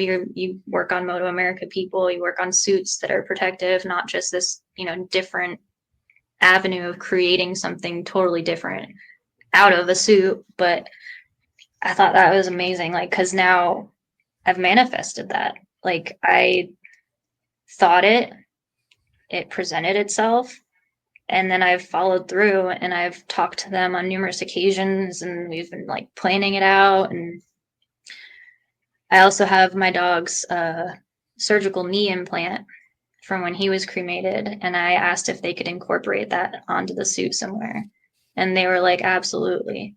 And so I've been like, in the beginning of my stages, like, he's always been my rock. Whenever like I was sad, upset, didn't matter, he would always know like how to behave, how to talk to me, how to be with me, whether it was I needed to cuddle or I needed just you to be there in the same room or whatever. And so I would literally, like, when I would like rage and have those crazy outbursts, I knew it was irrational. And then next thing you know, I'd be just bawling my eyes out, like crying and crying and crying. And I've held on to his knee implant, like, because he is my rock. He is my little soul dog. And it means the world to me that Grover and Kim were more than eager to help me out. And again, like, it's a whole pay it forward in this community where we pay it forward to each other. We help each other out when we need it. And I think that's a big reason why I won't be able to say goodbye to the track. Like, as much as like part of me is like, I don't ever want to go back, but I do. Like, I fucking made it back. I took 2 months after my injury and went back. Should I have? Probably not, but I did it. Yes, you should have. Because- Absolutely. Like, and a lot of things people don't see is like the quiet suffering that I go through every day. Like, it's not just like, yeah, I'm getting better. I'm getting better, and then I feel worse, and then I get better, and then I feel worse. It's like 2 steps forward, 1 step back, and on a daily basis, it changes. And sometimes being in that environment made me feel better, and sometimes it made me feel worse, and sometimes it was the travel distance, and that plays a huge role in my ability to like stay upright and talk to people. Like, I just physically have lost so much, and mentally I feel like I've lost a lot, but I know everything is kind of still there. I think it's just a matter of being patient, which I'm not great at. I'm not great at being patient. I'm not great at slowing down, which I got a little tattoo also a month after my injury, which I don't even really remember because I was probably too drugged up to remember, but I didn't feel it until like the next day or so. And it's a little snail on my ankle, my right ankle, and it's got a little puff of smoke behind it. And it says slow down under it. And it's just, in theory, it's supposed to tell me like to slow down in life, but also like to be patient with my abilities in this sport as well. You can always get better, but you can't rush it. One thing I was told in the very, very beginning probably from my Ruts to Race Lines crew, is because I went from their novice to their advanced in a day, and I'd never been on a sport bike before. They literally told me, you know, those that get fast quick crash hard. And I do believe if you rush the process of getting fast or quick, you're doing yourself a disservice. You have to go through the process of learning the skill and building on each skill that you learn in order to be the best rider you can be and the safest rider you can be. And I think, just slowing down and taking it for what it is and learning as much as you can from whatever experience it is. Or I think this whole experience is just a slow down, reset, reprioritize, and to be patient. All things I struggle with immensely. Being patient's always been one of my personal weak points until even with Rossi, I've learned to grow to be patient, right? It's definitely something I got to work at, but I find myself a lot more calm and patient when he pisses me off so bad, right? Sometimes, but our life in general. But it is work, and yeah, I got to remind myself all the time. But at the end of the day, again, like you with your boyfriend, the beautiful family, and the motorcycle community, there's so many people that love you and back you and support you. You got this. And I told you that. And that text message is like, you got this. What are you talking about? Like we all been there. We all feel that, we struggle. I struggle with it too. I feel like I take 5 steps forward, make a half a step in front, and then 25 steps backwards. And I'm like, what's going on? Life beats me up too, but if it wasn't for my wife and my son and my dogs when I come home, I mean it's the best. In this right here, talking to my friends like you and inventing and crying on the podcast and all that good stuff. So it's real. It's real life. It's a real story and journey. Sound like me. Right. It's absolutely amazing and beautiful. Sometimes, as humans, I think everybody's naturally impatient. You see it in kids, especially too, right? And that don't go away when you get an adult. Something you got to practice on.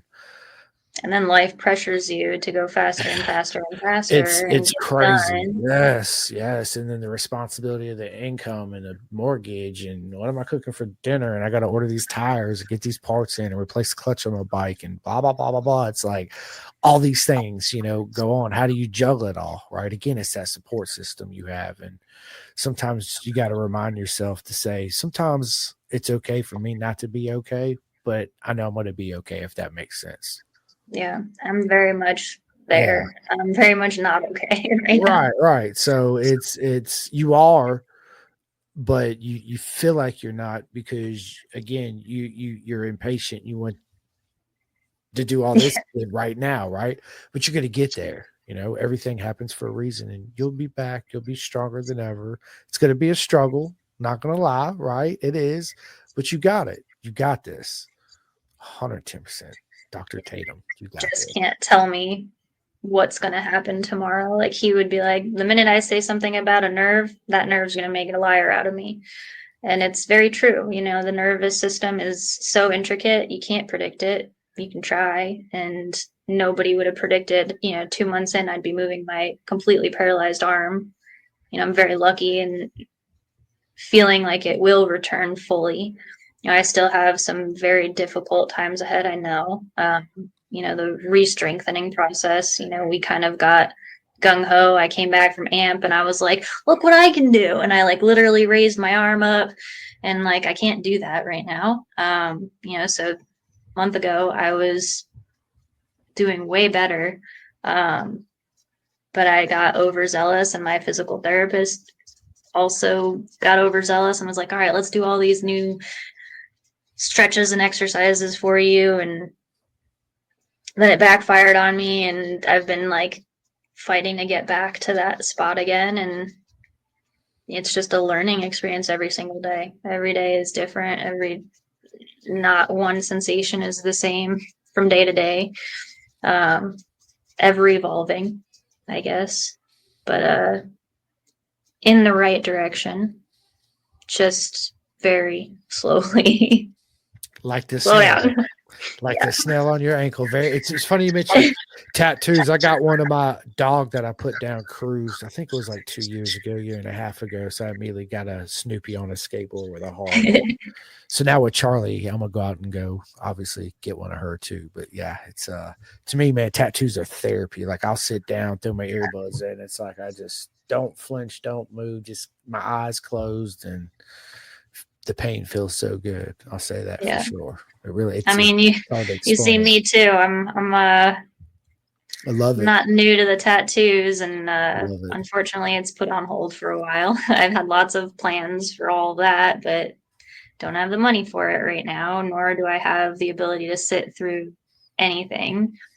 But it's, something that can wait and something that I don't have to do right now. I've already gotten plenty of tattoos to this point.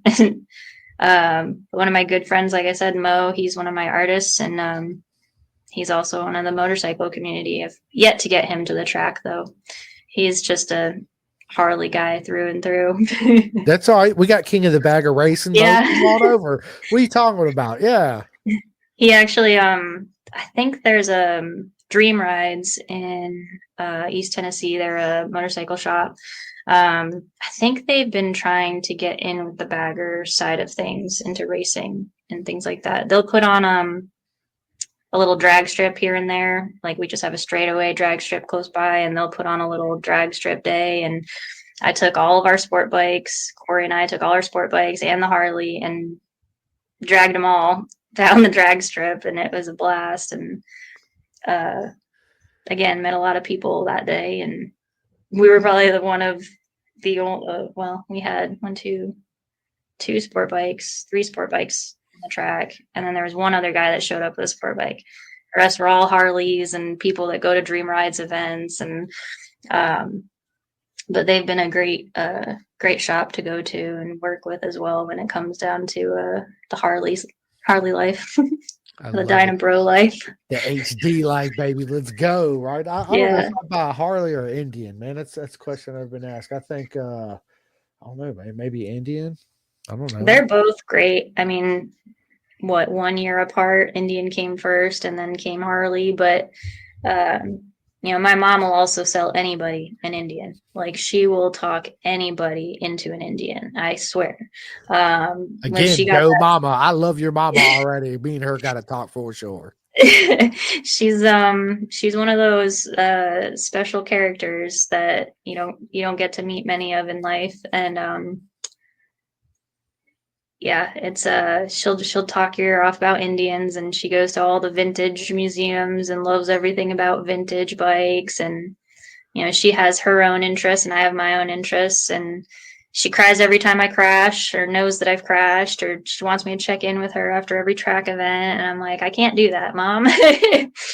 gotta keep going, and it's a little bit different. And she was unfortunately part of my rage fits. She and Corey both got the shittiest part of me during this recovery, and I hate that for them, and I wish I didn't have to go through all those emotions, but it also was somewhat necessary for my body to go through, my mind to go through. But they were unfortunate bystanders and receivers of my rage.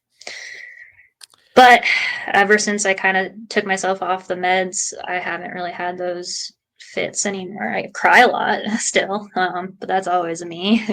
I cry a lot, and I'm just trying to stay positive every day, and not every day works out that way. But it don't. It's funny when I had my son, I used to not be a crier at all. After I had my son, I found myself, I cry movies and TV shows and shit. And I try not to hurt. My wife's like, "You crying?" I'm like, "No." She's like, "Bullshit." And I'm like, "I ain't crying." I can't. I feel like I gotta let it out. I just gotta let it out. It's you didn't get to go through the pregnancy emotions, okay? Look, I was the one that threw up, not her. I'd wake up in the middle of the night and be like, "I'm gonna get sick. What are you doing to me? This is not supposed to happen." Pregnancy by proximity. Yeah, guilt by association. It's your fault. My fault. My one other shout out is to Raphael, our Pirelli supplier, part of our precision crew, and he helped me get my bike totaled out as well, and he didn't have to go through all that trouble and putting up an estimate and going through the back and forth. But I cried to him the other day, and he's like, him and his daughter's name is Arlie, but he told me that his wife cries to him on a regular basis, so he's well trained, not by wanting to be, but by the necessity of it. He's like, you can cry to me whenever. I'm well trained in this now. And I'm like, well, Corey is too. I cry too much. And he'll make fun of me too when I cry at the little things in movies. Right? You're like, what are you doing? It's just a button. I'm over there like, we're gonna live 3 days. Yeah. You want to come up and say goodbye? It's hilarious. I love it. He's so just cute. Popped out there. He's a cute. What was his name again? Ethel. I love it. Ethel. He's like, I just want some loving. Give me some treats. Yeah, well, her number one fan club, Laura and Ryan Doherty, they literally would probably steal her from me if they could. But they're also customers of Precision, and they bought one of her shirts. Well, you can't. They're wearing this mug on her all over them. Oh my God, I love it. Well, real quick, Tatum, this has been absolutely amazing. We only planned on like an hour, and we're an hour and 40 minutes into it almost, right? You had a lot to say, so I just let you talk. I think it's a beautiful thing. And you told me how nervous you were. I don't see you being nervous at all, because the whole time he was. That's probably what it was. My nerves just made me talk, and like I feel the wavering in my voice, but whether or not everybody else can hear it. Nah, you sound good. Absolutely. I love it. I do want to get to these comments because there was a bunch of them. So real quick, we got Chris Turner says, Team Tatum, let's go. And then of course, that's exactly what he says too. He's always like, let's go. Like that's like his thing. Yeah, that's Jeff. He's got in her Facebook profile there. And look, Allison also is in that picture there. She's smaller in that picture than she is in real life right now, but she's older now. And her alter ego actually is Ethel. And that's why I named Ethel after her, because I was like, what is this little old lady dog's name gonna be? And talked with Jessica, and Jessica told me about Allison's alter ego as an Ethel wearing a muumuu, jumping rope in the front driveway. And I was like, Ethel it is. Like, and she like 100% knows her name is Ethel. I don't know what it was before us, because we've only had her since like March, but if not less time than that. But yeah, Ethel it was forever, and she knows her name now. Love it. So cute. Absolutely adorable. But Jessica says Lady Tatum, the true queen of the track. She's great. She is. They are. They're absolutely. Oh, that's my mother. That's her mother, Jennifer. What is up? Hi, baby girl. I love it. With her Indian. Yeah, with the Indian. I love it. Love the bike. She says, I wish I could post a pic of your joy that day. Your whole world changed. It was awesome. She actually sent it to me. I watched the video. It was truly amazing to see. Yeah, just crying my eyes out and laughing. Amazing it was. Proper mega, as I always say. And then we got Jeff says Tatum is a badass. Let's go. Thanks, Jeff. He's got my Gixxer now, so it's going to be out there still playing. That's it. Still living its life with Jeff. Michael, there's Pink. Yeah, he says kiss my butt motion. See, that's what I was telling you about. He literally. That's funny. Hilarious. And then we got Julie Fink says Tatum is awesome. Let's go. I love it. And then we got your mom says Marika. I don't even want to. She may have tagged her, tried to tag her or something. That's who runs Reds to Race Lines. I got you. Because if I try to say her last name, I wouldn't be able to either. Craigie? I don't know. Craigie? Sounds good to me. Yep. I can't remember. Crew chief. There it is. Jessica says mostly because of you. I'm not sure where that was fit in, but yeah, there she is. Yeah, there she is. She says, "Thank you. I don't know how I missed it. That's okay. If you jumped in the middle, you can always go. This episode will be out on Spotify Heart about 20 minutes after I ended. Anyway, I'll tag on all the socials so she can go back and re-listen to it tonight, or go back on Facebook. Able to listen to myself talk. No, I'm talking about her, Yeah. Marika. Yeah, she said I'll go back and listen. Sometimes I do go back and listen to my podcast. It's funny because not the other day. I said not the other day. The other day, I went back and listened to like one of the first ones when I very first took it over by myself, and then listened to my newest one, and I was like, Oh, how you've grown. yeah, I was such a dork, dude. Are you kidding me right now? I love it though. Again, it's the journey, right? Yeah. And this wouldn't be possible, as I say this to everybody, and I say it all the time, without Tatum and everybody listening, hitting the likes and the subscribes. I would not be sitting here doing this. So it's nothing but love to each and every single one of you. Jennifer also says she's praising your Ruts 2 race lines. Yes, absolutely. Oh, that's what it was. She tagged her. Yep. That's right. And then we got Skills there's Moto. Dan. Yeah, Dan's always awesome. He says, "You rock." I don't know how he gets as low as he does on his bikes. Like, I was like always watching his little clips and like, can I be like you someday? Yes, you can. Absolutely, you can. Jeff says Corey is a shirtless stud. He just likes to be shirtless at the track, okay? It's hot out there. You better watch out, Corey. Yeah. I'm just joking, Jeff. Jeff's coming for him. Yeah. William Pendleton, my man, what is up, dude? He says Tatum. All the precision. Yeah, All the absolutely. precision. And then we got David Marquis. Oh, it's my dad. Says, "Hi, Tatum. You're doing great." Hi, Dad. Thanks for joining. Yeah, I went down to VIR with Jessica and Jeff during the Precision Track Day. It was kind of a hectic weekend. Next time I go, I want to meet the owners of it and meet all the coaches and sit down and have a chat and all that good stuff. So looking forward to it for sure. Yeah, they're good people, Jeff and Jessica, for sure. I mean, everybody that you've pulled up so far has been like 100% a backer, a supporter of mine. And I wouldn't be sitting here either without the support of everybody that's commenting and whatnot and supporting my decision to talk and talk and talk.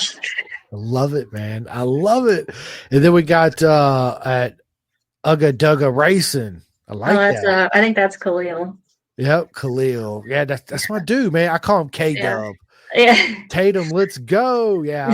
And no, Khalil's right here. Oh, there we go. Is it Yatri then? Yeah, Which one? yeah, Maybe. No. Yeah.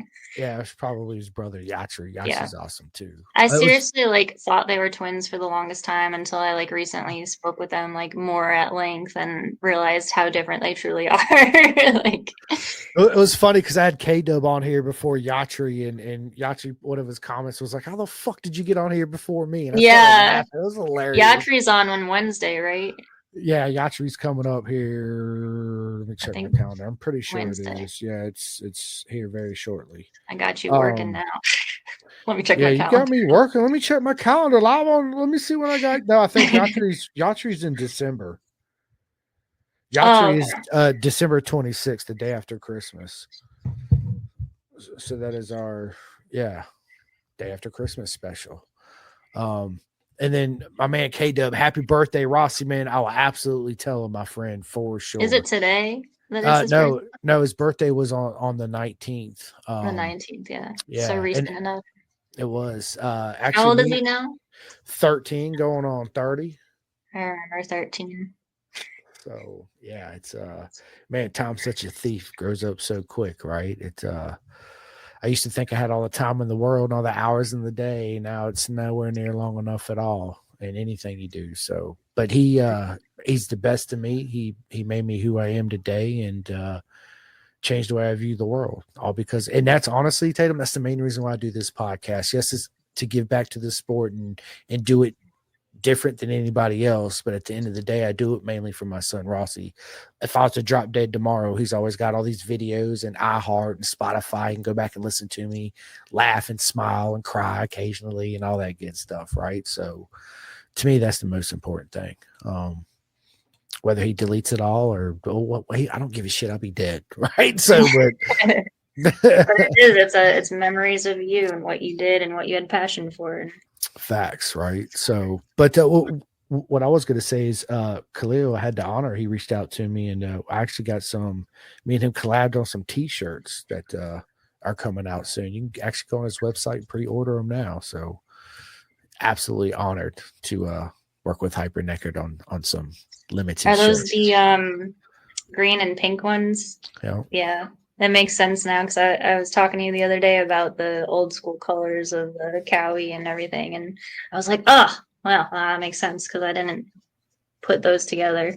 But Yeah, I got my original when I was with Bison. There's my original pink Bison shirts right there, and then my pink and blue and green Bison suit. And yeah, I like it was the old Kawasaki colors, right? The pinks, the purples, yeah, the blues. Let's go! I love it. But thank you, Khalil. You, my friend, is proper mega. Jennifer says the rage was totally medication. It's a real thing. It is. she's also a 100%. nurse, so she's a little mess. I know.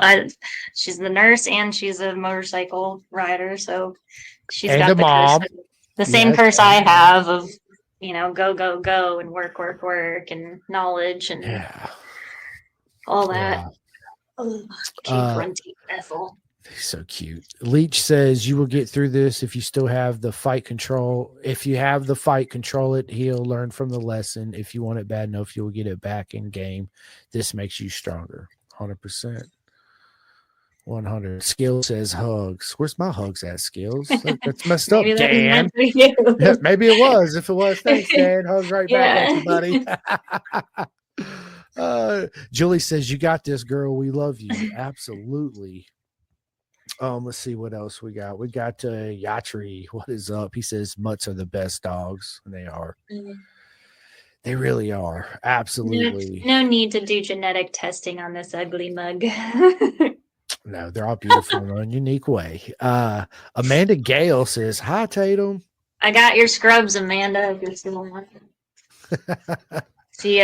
She sent me some extra scrubs because she didn't have use for them anymore, and she posted on socials about it, and I was like, I need some. And that's pretty much what I live in every day because they're easy ups for pants. And they're comfortable.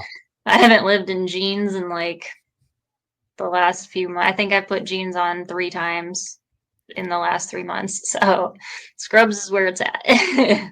Scrubs is when my wife worked at the hospital at Carillion. She's bring me home some scrubs. I was like, I ain't wearing those. And I put them on one day. I was like, these are really comfortable for sure. Really comfortable. Mm-hmm. So Jacob Sutter, what is up, Jacob? My man, dude. He says, sup, coach?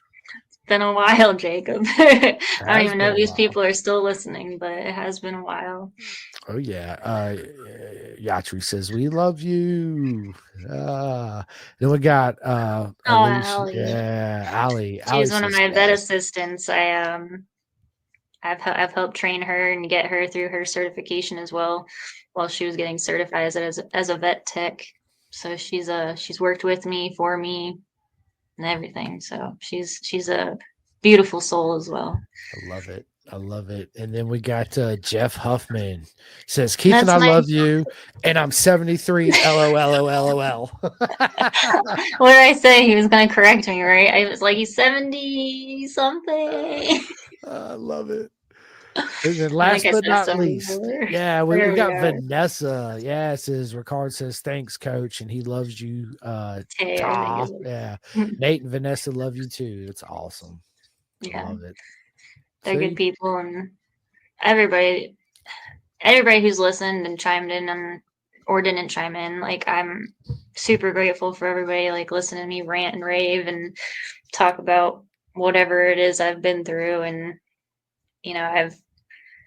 I've not really gotten to talk with a lot of people about injuries up until now, and I think there's a bit of like kind of like a not a hush hush per se, but people don't just come out and be like, hey, I broke my back, or I had the same nerve injury you do. Like, I've had that happen since my injury, but not before. And like, you don't think about the risk you're taking when you're out there. You really don't. You think you're invincible, you're covered in leather, you can handle it.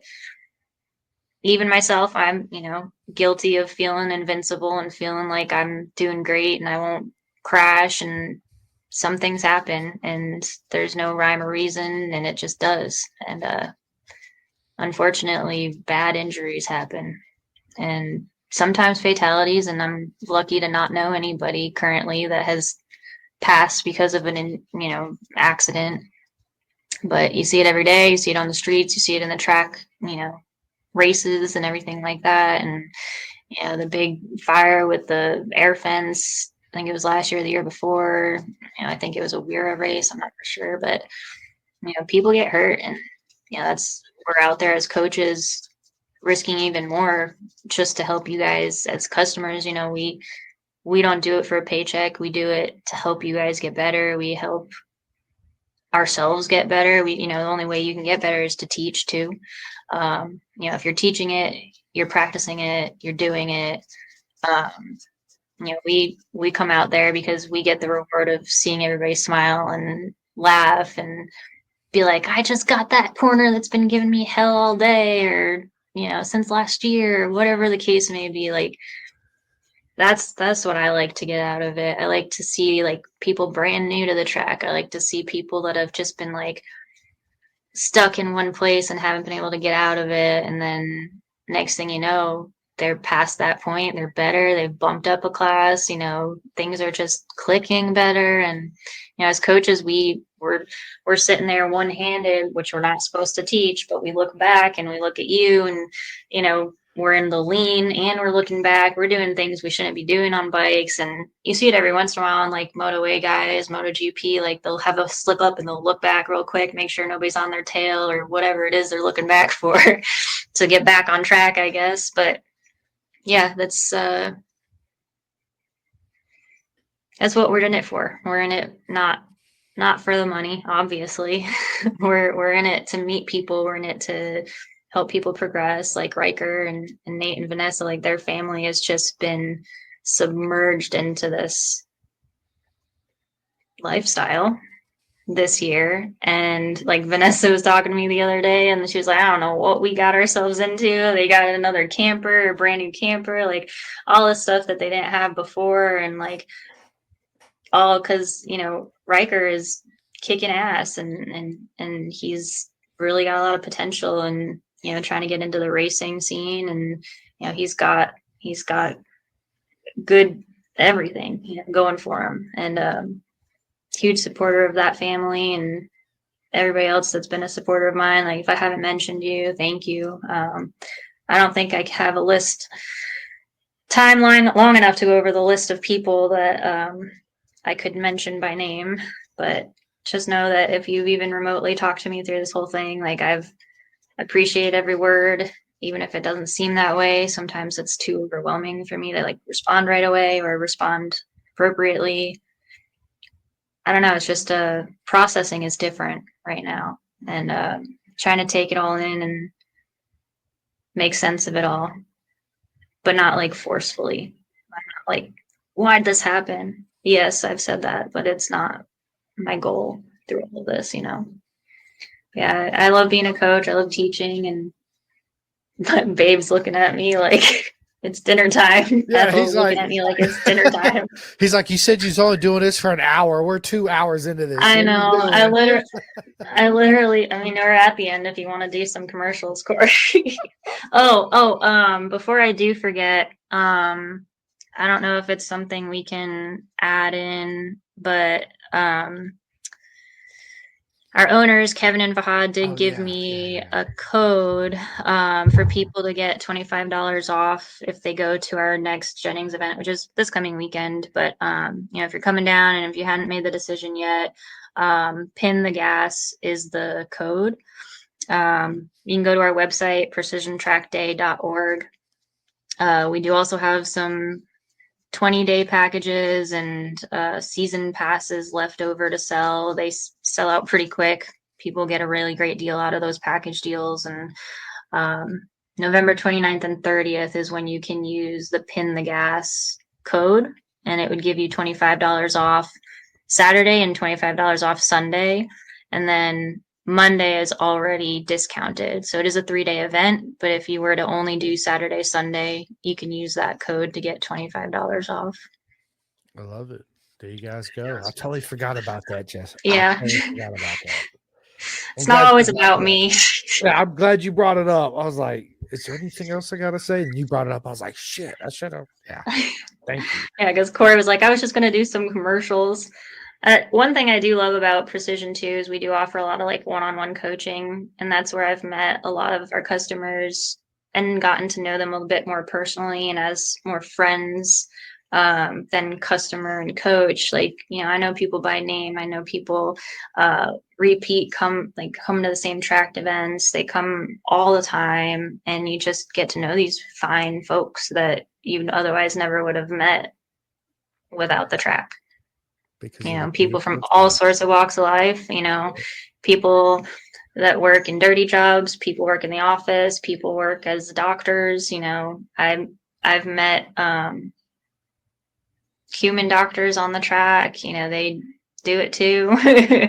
It's not just the crazy animal people, but yeah, it's a place where all walks of life are welcome, and you get to just interact with some really amazing individuals and learn about them and talk about bikes and talk about riding and talk about body position and how do you get through this turn. I'll gear you in here, and like it's always a learning experience when you're on the track and you're like, oh, I gotta try that. Like even as a coach, sometimes we're not immune to making mistakes or doing things wrong or not the best way. You know, we're not like actual Rossi or, you know, we're not actual Marquez or, you know, people like that are extra super professionals. But like you said, and like we talked about, it's a lifestyle, and we've chosen to be part of it and help this sport grow. And Khalil had talked about, you know, keeping this sport alive, and it's true. Like without people coming to track days, it's a trickle up effect too. Like, you know, if Pirelli wants to sponsor XYZ people with Moto America, they can't always give the best financial sponsorship because nobody's buying tires. You got to buy tires from a company before they can allow for big sponsorship. And I'm using Pirelli. I'm sure they've got loads of good sponsorships, but, you know, just for an example, it's in, you know, like Sage Tailoring, like they're a great company, you know, started and just with a couple of them, and they do great work, and they're wonderful people, and they've grown their business up, and they'll only get more business and be able to like do sponsorships if they even wanted to with more clientele. And it just goes all the way from the bottom to the top. Like all us track day goers, you know, our weekend warriors, our people that do it just to get out of the office. And, you know, we rely on you guys to keep the sport alive and to keep people knowing about it, because you've got the NFL, you've got the NBA, you know, all these Americanized sports, but everybody forgets that motorcycles are a sport too. Like it's not, may not be in the news, may not be on, you know, sports prime time, whatever it is, but you got the right outlets and you talk to the right people, you'll know about it. And it's only going to become a bigger thing if more people get involved. 110%. I call it our beautiful circus, right? Yeah. Exactly what it is a beautiful circus. And, you know, along our journey, you know, and I said this earlier, when we fall in love with two wheels, we don't realize the beautiful journey and path it's going to take us on and the people we're going to meet. You know, there's times we sit back, and I said this earlier, and go, fuck, look at all these beautiful, amazing people I've met that I would have never met unless I was on them two wheels. So, yeah. Well, listen, Tatum, this has been an absolutely proper mega good time. Me and you agreed to hour and 15 minutes. We're 2 hours into this podcast. I love it. See, you had a lot to say and you're comfortable, and let's go. I love it. So now you're going to be real comfortable, not nervous at all for part 2, right? Right. Part 2 is just going to be like a walk in the park. Exactly. All right, Tatum, well, I appreciate ride on the bike. Yeah, ride on the bike. There you go. Unicycle. I dug out my unicycle. I'm gonna get back on it and start riding. Oh, we're gonna have to see videos of that. Yeah, crash and burn. I will. It's been a long time since I got on it, but I will make it happen and send you some videos for sure. But on that note, people, listen, I appreciate everybody that tuned in. You guys are absolutely amazing. I love each and every single one of you. And if you had not had the chance, please hit the likes and the subscribes and the ding dongs and the TikToks and all that, stuff. So yeah, all that stuff. But anyway, this has been a lot of fun. If you missed this, this thing will be uploaded. It's like 8 p.m. So to give me to about 8:30, it'll be out everywhere. I'll tag in on all socials. Tell Corey I said hello, even though he popped in earlier. Go enjoy your dinner and hit me up this weekend. I mean, you'll do a phone chat and we'll set up part 2. Awesome. Appreciate it, man. It's been interesting. I still feel nervous, even though I'm sitting here after I talked all that. I love it. Yeah, you did fine. You did an amazing job for sure. And your journey's amazing too. So, and you'll be just fine. 110%. You're going to be out there raising more hell than you were before. Trust me. The world's not ready for you yet. That's why they're putting you on snail mode right now. Yeah. I'm on snail mode. On snail mode. That's it. Hey, that's the name of this episode, snail mode. Yeah. Oh, we got a couple last minute comments. Hang tight. Hang on. Snail mode. Thanks to Track family for support. There it is. All right, let me see what we got. If you want to support me next year on the road to 600 championship, DM me. We can work some stuff out. And last but not least, Chris Simcoe. Pin the gas if you just tuned in for the first time. He's got a lot of cool people on his podcast, professional racers.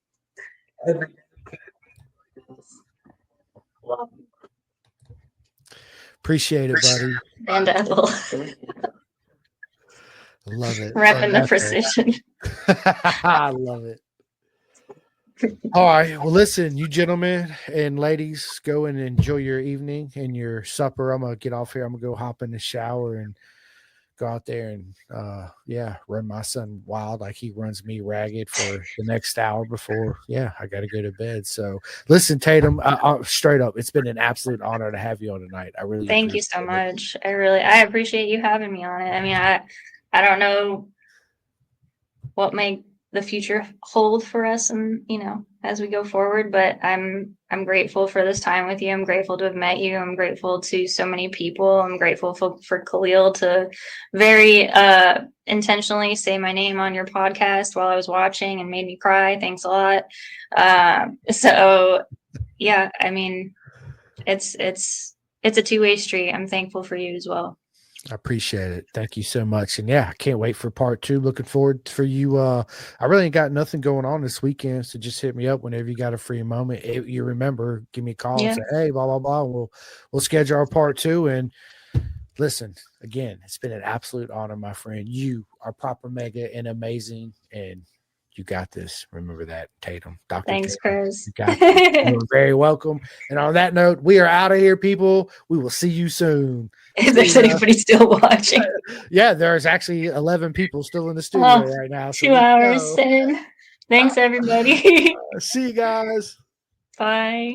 Calling all two-wheel enthusiasts, get ready to rev up your earbuds with Pin the Gas Podcast, the ultimate motorcycle racing podcast, hosted by Chris Simcoe, one of our very own excellent leaders here in Roanoke, Virginia. With expert analysis, behind-the-scenes stories, and exclusive writer interviews, Pin the Gas Podcast delivers the adrenaline rush of the racetrack straight to your ears. Whether you're a diehard fan or a curious newcomer, you'll gain insights that will transform how you watch and understand motorcycle racing. On your favorite podcast app, join Simcoe as he takes you on a high-speed journey through the world of motorcycle racing. Pin the Gas Podcast.